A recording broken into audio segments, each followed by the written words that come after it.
Welcome to the Growth Boss podcast, where we explore the tools, strategies, and AI workflows helping businesses grow faster and smarter. I'm your host, Elena Nicole, and today I'm joined by Jibran Khalil. He will be sharing with us how he built the #1 app in the App Store. Jibran, thanks so much for being here today. I am very excited for this topic. Yeah, thanks so much for having me. I really appreciate it. Yeah, of course. So, for anyone who isn't familiar with you and the work that you do, can you just give us a 60-second overview of who you are and what you do? Yeah, so I've been building apps in the App Store for the past maybe 10 years at this point. And I've always been using TikTok and UGC to make them go viral. So a lot of them were social apps where people would naturally share them with their friends. But I'd plant the initial seed using TikTok and UGC. So last December, we did a huge TikTok campaign. I finally had the #1 app in the App Store overall. So we were above ChatGPT, above Gemini. Wow. And then lately I'm working on Lightreel AI. It kind of takes a lot of the learnings I took from the past few years to help founders go viral as well. Amazing. So I'd love to dive into all of that. So just to kind of give a little background, what are some of the apps that you created that did reach that #1 spot? Yeah, so we had my workout group. That was in 2021, my sophomore year of college. That went #1 in health and fitness. So we did like $40,000 in a day. It kind of blew up overnight just from a few TikToks in my bedroom. Later on, I had Things With You. That went, I think, top 10 overall, #1 in lifestyle or something like that. That was 2 or 3 years ago. That was a bucket list for couples. So you'd make a list of things you want to do together and then take a photo for each one. And then 2025 Wrapped was the latest one. That did $1.5 million in just a few days.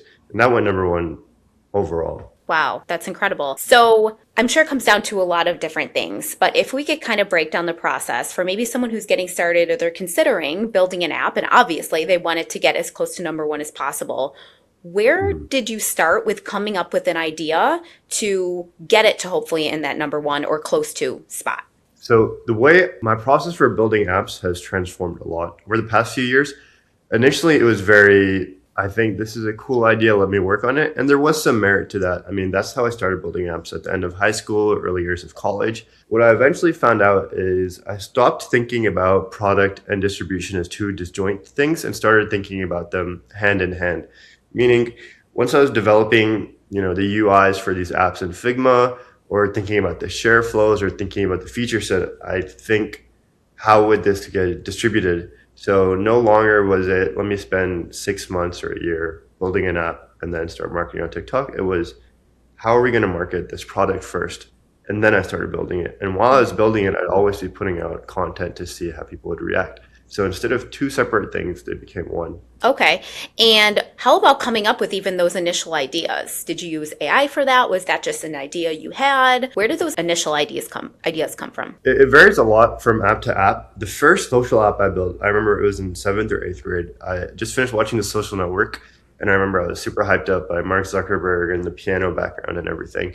And I was like, I want to be the next Mark Zuckerberg. So I started just coding this terrible social networking website in PHP and MySQL, because that's what Mark Zuckerberg used. And that completely flopped. So that's how I got the idea for the first website. Eventually, I started realizing that if I targeted a specific niche of people, instead of trying to build an app that resonates with everyone, I tried to build apps that resonated with very specific demographics. And what I found is that it was a lot easier to get users to try it out. Because, for example, one of my earlier apps, Goal Group, that was an app to create a social group with your friend and hold each other accountable for your goals. And that flopped. I posted a bunch of videos on TikTok and none of the videos worked. And once I niched down on just working out, like social accountability for lifting and for running and fitness, that blew up almost overnight. And it was only because I focused on a specific subsect of people instead of trying to make an app for everyone. Okay, so if someone was starting from scratch and they're trying to come up with their app idea, you would recommend that they really get specific on the niche and focus on that very, not small, but specific group of people, it sounds like, to start off with. Exactly, right. Yeah. If you're building for everyone, you're not building for anyone. Right, yeah, that makes a lot of sense. So after that, so that's kind of your initial step, is obviously deciding what the app is going to be. What's next? So once I first started developing apps and products, obviously I wasn't that technical. I was just picking up how to code from YouTube videos, and I was like a high schooler. So it would take me like 6 months or a year to make apps. And that was just a terrible process. Now I try to get, sometimes I'll go into Figma, I'll have like UI mockups done within a day or two, and then I'll just kind of code up a first version within a week or two. And I'll get that version out to my friends, my family, and I'll just see how does it feel like in their hands. Like, is there any semblance of usability, or is it just complete garbage? Usually, since I've been building apps for years, there's some sign of, this app is a good app, or there's something there, and I'll start iterating on it. But I'll try to get the first TikTok or the first video out within 3 to 4 weeks, so people can start seeing the app. And distribution and product almost go hand in hand, where it's like I can use the feedback I'm getting on social media based off the number of views or the amount of engagement to help iterate on the idea and see like what framing really resonates with people. Yeah. And just to backtrack a bit, for anyone who isn't familiar with, you mentioned Figma, can you just give a brief overview? Yeah, Figma is just a design tool. So you can go in there, make your mock-ups of how your app is going to look like, and then you can start actually coding it. Yes, thank you. Okay, perfect. So you have that, you've sent it out to maybe some friends, some family, you're getting feedback, and then you said you'll start making TikTok videos. So a lot of people, they're in this app creation phase. Where do you get the ideas for what kind of TikTok videos or social media videos you're even going to make to start? So once I first started off, a lot of this was just back in 2020 or 2021, there wasn't really the concept of UGC. I mean, there's like music record labels doing UGC, but there was no concept of apps promoting themselves via TikTok. So I would just kind of take my phone and record myself in my bedroom and be like, hey, I'm building this app and this is what the app does. And that would just resonate with people, that story. Now it's become a lot denser, where you have every single company has an army of like 20 or 30 or even like 100 college kids posting every single day. And UGC is a lot more about studying what is working, as in what are other companies doing, what is the current meta. For example, maybe it's like a fake Snapchat video where you're pretending to record a Snapchat video. A lot of companies are doing that. But you kind of take what's already working, and then you combine it with, cultural metas that are relevant to your product, and then you kind of make those videos. So a lot of it is just kind of consuming hours and hours and hours of TikTok a day, which I guess is kind of why I built Lightreel, because I was kind of sick of that. But yeah, and we'll definitely go into that in a minute. So you're looking at what's already working and you're iterating from there. It sounds like that's a big piece of it. Exactly, yeah. Everything that's viral is a synthesis of previous viral things, in my opinion. Yeah. So just to clarify for anyone listening who's not super familiar, UGC, he's referring to user-generated content creation, I'm assuming. And to that, kind of to go along with that, how much of the content is kind of on the UGC side, the user-generated side, and how much is more brand content? Once I first started off, it was 100% brand content, meaning me posting myself. That was all of our marketing. At this point, maybe 5% is myself, and usually that's just me testing out a few hooks on TikTok. 95 to even like 100% is just our UGC creators. Other UGC creators. You're not portraying yourself as a user. You're bringing in other UGC creators. Exactly. And you see that as more effective, it sounds like? Yeah, because you can only scale yourself to a certain, right? Yeah, absolutely. Okay, so you're starting to put some social media out. How are you gauging if you mentioned before, you had a couple flops. So obviously early on, it's going to take some time to get traction. So how are you gauging whether it's a flop or whether it just needs more time? That's a great question, because it's a little bit of an art, because you can have 30, I had apps before where I'd post for like 3 or 4 weeks and they'd all get like 300 views. And then the 5th week, it would get 1 million or 2 million views, right?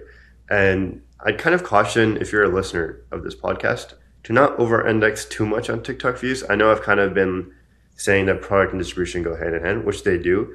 But if you drive 100% of your process entirely through TikTok views, you might go a little bit crazy. Some of this is just about the intuition you have yourself as well, where it's like, I'm posting about this for 3 or 4 weeks and it's not getting any views, but I just know this will work, either because of the intuition I've developed over the past few years, or other apps that are working, or similar hooks that I've seen.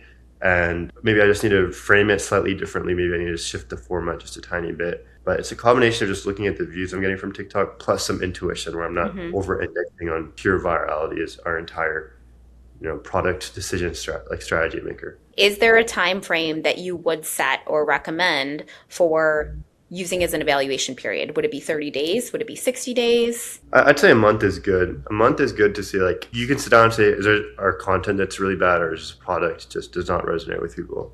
And so you do that phase of it. Are you directing people to anything, or at this point, is it strictly brand awareness, product awareness? Everything is purely conversion based because brand awareness to me is not that useful, at least for the apps I was building Hmm. earlier on. It was really just, can we get 1,000 or 10,000 downloads overnight? And can we see how does that, what percentage of people actually get through the onboarding? Are they sharing with people, etc.? So it's 100% conversion focused. Okay, so even in the beginning, right away, your first TikTok is conversion focused. 100%. Yeah. Got it. Okay, all right. I didn't realize that it was even live at this point yet. I thought you were starting with the TikToks before it was even live. So I guess before that piece, the app is launched, it's live, and then you're going to the social media and the TikTok and everything. Okay. Mostly, there's a small caveat there. Sometimes what people do, and I've tried it out a little bit as well, is while you're developing a product, you'll kind of float the idea, with TikTok. Hmm. Maybe you'll be like, I'm building this product right now, see what it does. And you can kind of get their feedback and their responses. That's not totally necessary, and I don't really do it that much, but that's something you can do as well. Yeah, that makes a lot of sense. So in your process, well, I guess we'll go back to the last piece you talked about, which is, social media. TikTok, do you focus mainly on TikTok or do you use other platforms as well? TikTok and Reels. TikTok and Instagram Reels, Reels. Instagram. Okay. So are you running ads as well? Paid ads, not right now. No. Okay, so it's all organic. All organic. Yeah. Okay. And as you're doing that, so you have those running, what's the next piece to that? I'm sure there's constant iterations, bringing in new creators, evaluating ads or evaluating content, changing it up. So what's next after that first batch that you put out? Yeah, so distribution in UGC is almost an art where it's like a lot of times people will ask me, I'm in this current situation right now. We have 3 creators. Should we scale up to 10? Should we scale up to 50? And it's very much an art where it's like, it depends on your company, it depends on your product. Just because you have 3 creators that are doing very, very well, that does not necessarily mean you should scale to 20 right away. Or sometimes it does mean you should scale to 20. It really depends on what is your capacity to handle creators. Hmm. If I'm hiring more people, am I lowering the quality of my relationships with each one? Because having good relationships with your creators is very, very important. They should feel involved in your product as well. They should want it to succeed too. And if you scale your program too quickly, then you kind of might sacrifice that. So it kind of depends. There's not really like a right answer. Sometimes you have 3 creators who are doing really, really well. You might just stay at that. Just have them keep pumping out videos. Maybe you scale to 10. I've seen all different directions work. It really just depends on your company and your capacity. Yeah.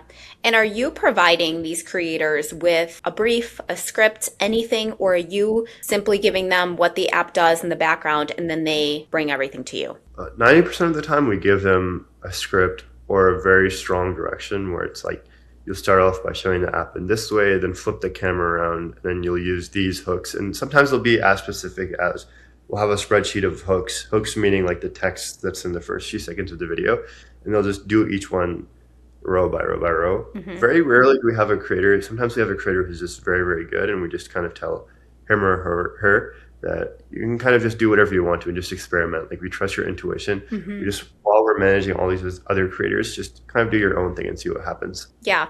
And where are you coming up with these concepts, the hooks, the content? Where are you getting all of that? So like I said, a lot of it is just watching so much content that you're kind of just synthesizing what's currently Okay, trending on got it. TikTok or what other people are doing or things like that. Yeah, that makes sense. Where are you currently finding the best creators? Yeah, so for me personally, the way I've gotten the best creators, I mean, there are databases and like platforms meant for finding creators, like Hmm. SideShift is really good at this. But what I find really, really works for me is I find people who are already doing TikTok content. So they'll have like 1,000 to 10,000 followers. They don't have a lot of brand deals already. They're smaller scale, but they clearly understand TikTok and what goes viral. Hmm. And I'll reach out to the smaller accounts and be like, hey, do you want to do UGC for our company as well? And they're kind of at the sweet spot where they understand content, but they're not too big where, every single brand in the world is trying to work with them and their prices are inflated. So that's kind of like the sweet spot for me. I'll just DM them on TikTok or send them an email, get them looped in. And then if they're down, I'll just start training them and they'll start posting on a separate account for our company. Yeah, absolutely. Are there any other steps to the process, kind of the overview, that we haven't covered that you think are important for the audience to understand? I think that generally covers everything that I do for distribution. Okay. It really is just making the product, getting it out there, and then iterating on it as you get feedback. And as far as AI, how have you implemented AI into your workflow? AI was very crucial for the latter half of Things With You in 2025 Wrapped Because at that point, we weren't just running like small operations with 2 or 3 creators. We were scaling to like 20 or 30 people, and we were doing like, hundreds of videos per week, all these different hooks and things like that. And like I previously mentioned, you know, a large part of understanding what videos to make is just by consuming a lot of content. And we were at a scale where we were producing so many videos, it was impossible for me to actually understand that amount of content myself. So I started writing these like small little scripts here and there. These were like scripts, meaning like pieces of code that would maybe analyze different TikToks, watch different TikToks, kind of understanding what's going on in TikTok.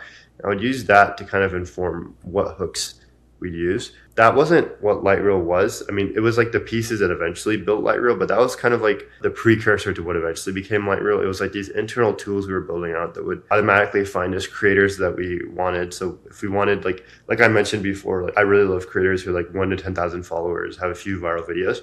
So like we'd have AI like find those people and surface them to us automatically. So I wouldn't have to hire a VA or spend like, hundreds of hours scrolling every single month. So the AI kind of started automating those pieces.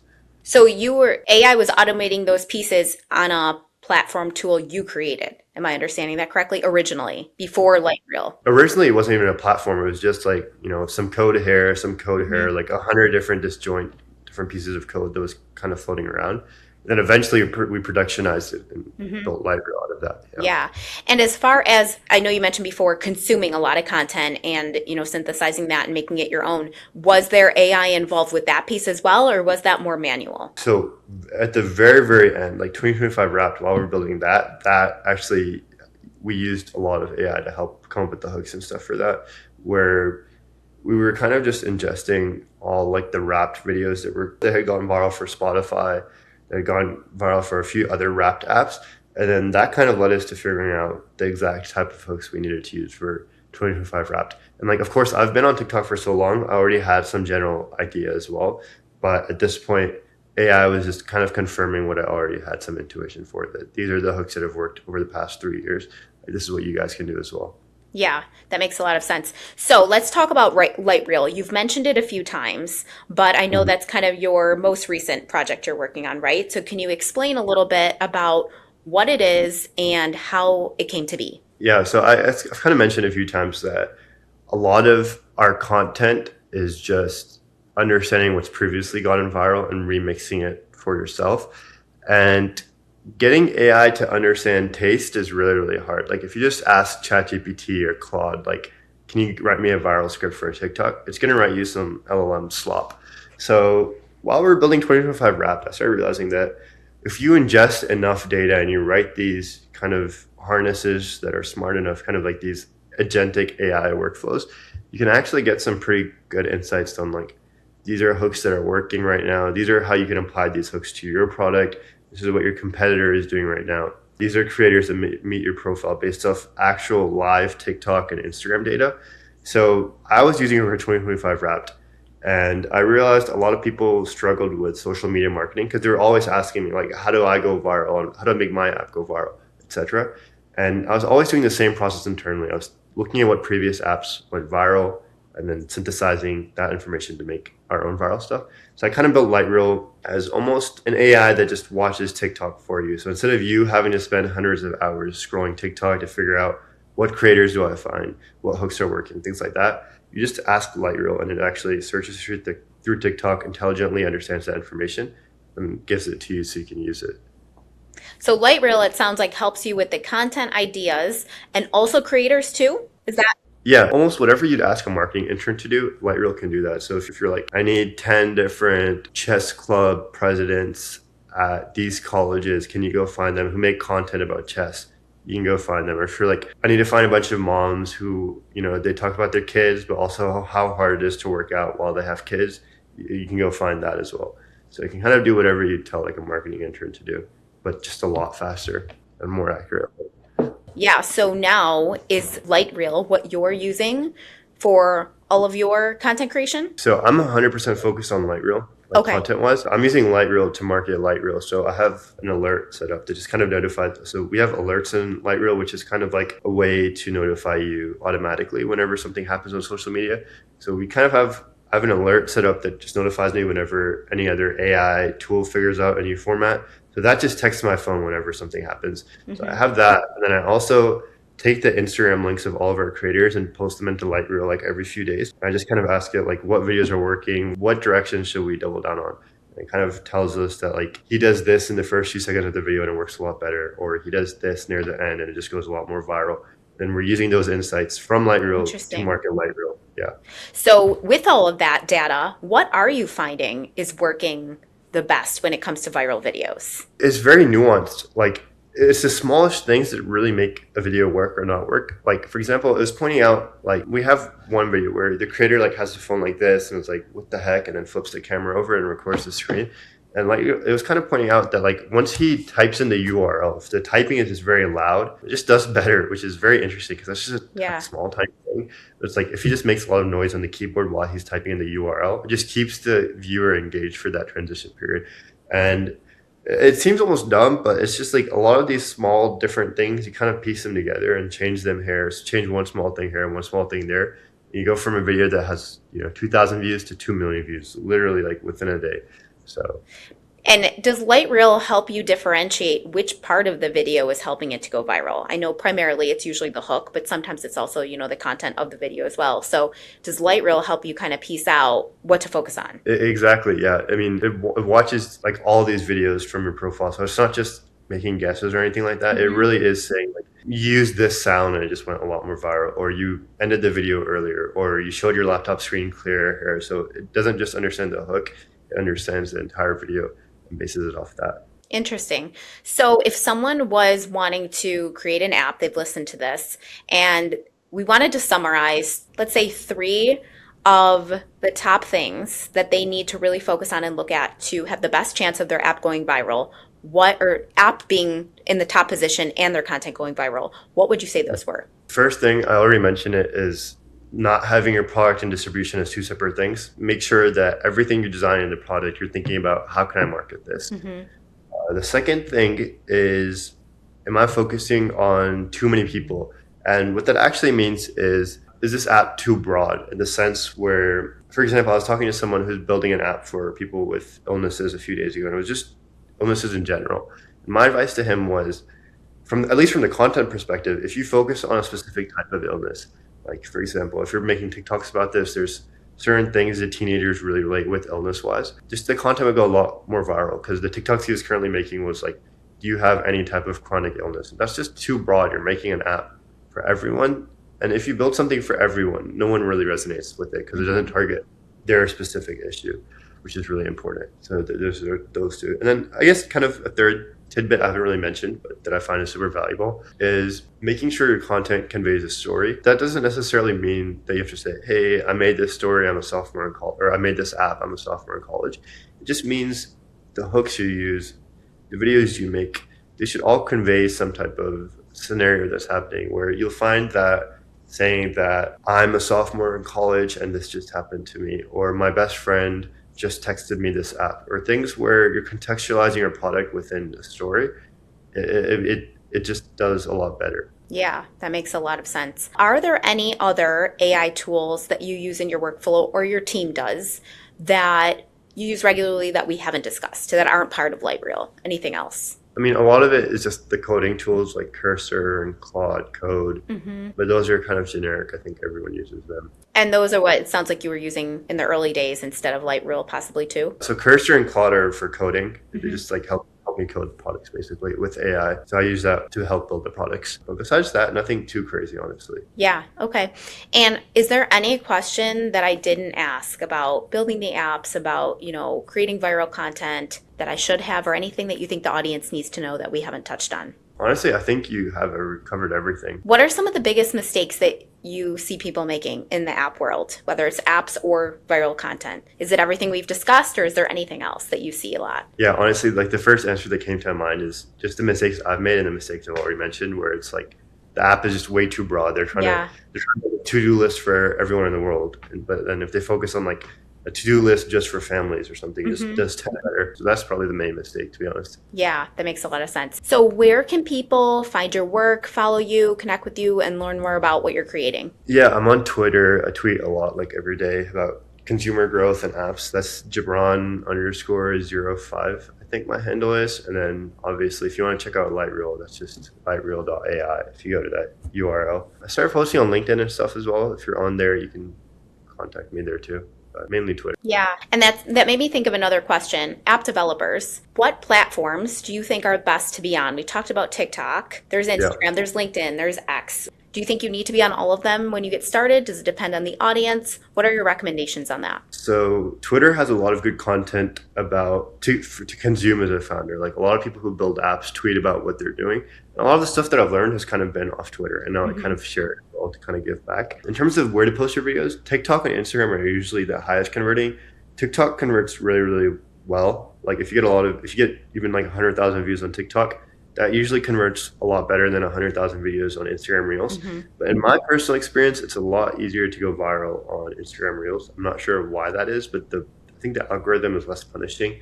Maybe it's because of the distribution of the demographics of Instagram. I'm not sure. It just seems easier to go viral on Instagram. But TikTok is the highest converting from views to. Interesting.